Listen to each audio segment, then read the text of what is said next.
कभी सोचा है कि एक छोटा सा आइडिया जो शायद किसी के दिमाग में बस यूं ही आया हो, वो कैसे किसी बड़ी कंपनी का सबसे कीमती खजाना बन जाता है? आज हम इसी कमाल के सफर को समझने वाले हैं। एक आइडिया से एक वैल्यूएबल एसेट बनने तक की पूरी कहानी। इसी को कहते हैं इंटेलेक्चुअल प्रॉपर्टी पाइपलाइन। लेकिन सवाल यह है कि आखिर ये होता कैसे है ना? मतलब एक सिंपल सा आइडिया बिलियन डॉलर एसेट कैसे बन जाता है? इस बड़े सवाल का जवाब दरअसल एक बहुत ही सोची समझी स्ट्रक्चर्ड प्रोसेस में छिपा है। और इसी प्रोसेस को हम जानते हैं इंटेलेक्चुअल प्रॉपर्टी या कहें तो आईपी पाइपलाइन के नाम से। तो ये आईपी पाइपलाइन आखिर है क्या भला? देखिए, इसे एक तरह का सिस्टम समझिए। एक ऐसा सिस्टम जो नए नए आइडियाज़ को पहले तो पकड़ता है, फिर उन्हें कानूनी तौर पर प्रोटेक्ट करता है, सही से मैनेज करता है और फिर सबसे ज़रूरी उनसे पैसा बनाता है। और इसका असली मकसद क्या है? मकसद है मार्केट में कंपटीशन से हमेशा एक कदम आगे रहना, वो भी लंबे समय के लिए। अच्छा, इस पूरे प्रोसेस को ठीक से समझने के लिए हमने इसे 5 हिस्सों में बांटा है। पहले हम बात करेंगे इनोवेशन लाइफलाइन की, फिर देखेंगे कि कैसे एक छोटी सी चिंगारी एक ब्लूप्रिंट में बदलती है। उसके बाद हम इसकी ऑफिशियल जर्नी को ट्रैक करेंगे, फिर जाहिर है ये जानेंगे कि इससे कमाई कैसे होती है और आखिर में इस कीमती एसेट को प्रोटेक्ट कैसे किया जाता है। तो चलिए शुरू करते हैं पहले सेक्शन से, द इनोवेशन लाइफलाइन।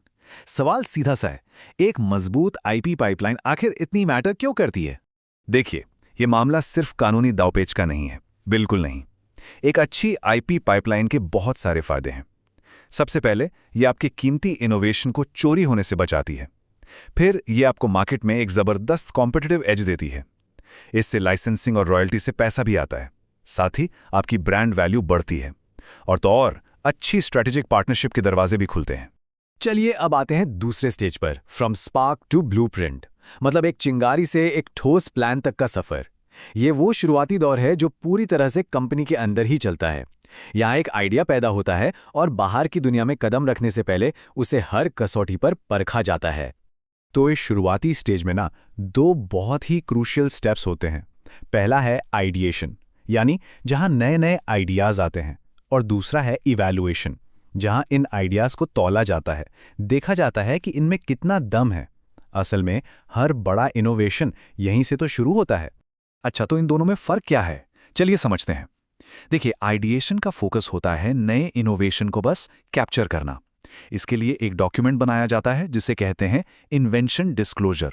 और ये काम कौन करता है? ज्यादातर R&D या प्रोडक्ट टीम। वही दूसरी तरफ है इवैल्यूएशन। इसका फोकस होता है ये पता लगाना कि आइडिया सच में नया है भी या नहीं, और क्या ये काम कर भी सकता है। इसके लिए होती है पेटेंटेबिलिटी एनालिसिस, और ये जिम्मेदारी होती है आईपी टीम या फिर बाहर के कंसल्टेंट्स की। तो ठीक है, एक बार आइडिया ने कंपनी की अंदरूनी जांच पड़ताल पास कर ली, तो अब वो कंपनी की दीवारों से बाहर निकलता है और कदम रखता है कानूनी प्रक्रिया की दुनिया में। यहीं से शुरू होती है उसकी ऑफिशियल जर्नी, पेटेंट ऑफिस तक। और ये जो सफर है ना, इसमें कई पड़ाव आते हैं। सबसे पहले होती है फाइलिंग, मतलब पेटेंट के लिए एप्लीकेशन डालना। इसके बाद आता है एग्जामिनेशन। इस स्टेज पर पेटेंट ऑफिस आपके दावों को अच्छे से परखता है, सवाल जवाब करता है, और अगर सब कुछ ठीक रहा तो मिलती है ग्रांट, मतलब ऑफिशियल अप्रूवल। पर कहानी यही खत्म नहीं होती। इसके बाद आता है मेंटेनेंस, जिसमें आपको पेटेंट को एक्टिव रखने के लिए टाइम टू टाइम फीस भरनी पड़ती है। तो चलिए, आइडिया अब प्रोटेक्ट हो चुका है। अब क्या? अगला कदम क्या है? याद रखिए, पेटेंट सिर्फ प्रोटेक्शन के लिए एक ढाल नहीं है। अब असली खेल शुरू होता है। अब हम समझेंगे कि कैसे इस क्रिएटिविटी को कैश में बदला जाता है, यानी अपनी आईपी को मोनेटाइज कैसे किया जाए। एक सही तरीके से मैनेज किया गया आईपी पोर्टफोलियो सच पूछिए तो सोने की खान हो सकता है। कंपनियां अपनी टेक्नोलॉजी को दूसरों को लाइसेंस पर देकर या ट्रांसफर करके हर साल करोड़ों अरबों रुपए कमा सकती हैं। ये सिर्फ कोई साइड इनकम नहीं, बल्कि एक बहुत बड़ा रेवेन्यू सोर्स बन सकता है। लेकिन रुकिए, बात सिर्फ पैसे की नहीं है। इसके फायदे पैसे से कहीं ज्यादा हैं।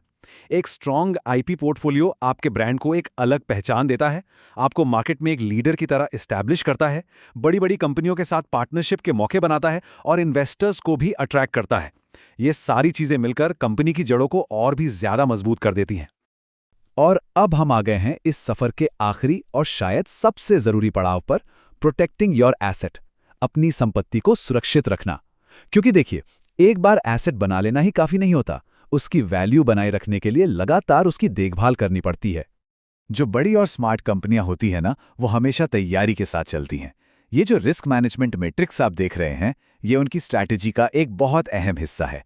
वो पहले से ही अंदाजा लगा लेती हैं कि उनके आईपी को क्या-क्या खतरे हो सकते हैं, जैसे कोई कॉपी ना कर ले, मार्केट में नकली माल ना आ जाए या फिर कोई कानूनी झमेला ना खड़ा हो जाए।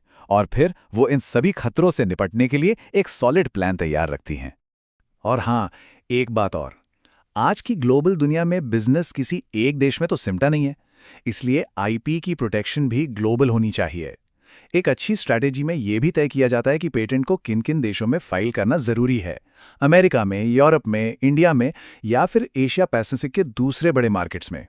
तो आखिर में सवाल बस इतना सा है, और ये सबसे बड़ा सवाल है, क्या एक आईपी पाइपलाइन वाकई इनोवेशन को प्रोटेक्ट करने और उसे मोनेटाइज करने दोनों में मदद करती है, जिससे कंपनी लंबे समय तक अपना कॉम्पिटिटिव एडवांटेज बनाए रख सके? क्योंकि इसी एक सवाल के जवाब में किसी भी आइडिया की असली कामयाबी का राज छुपा है।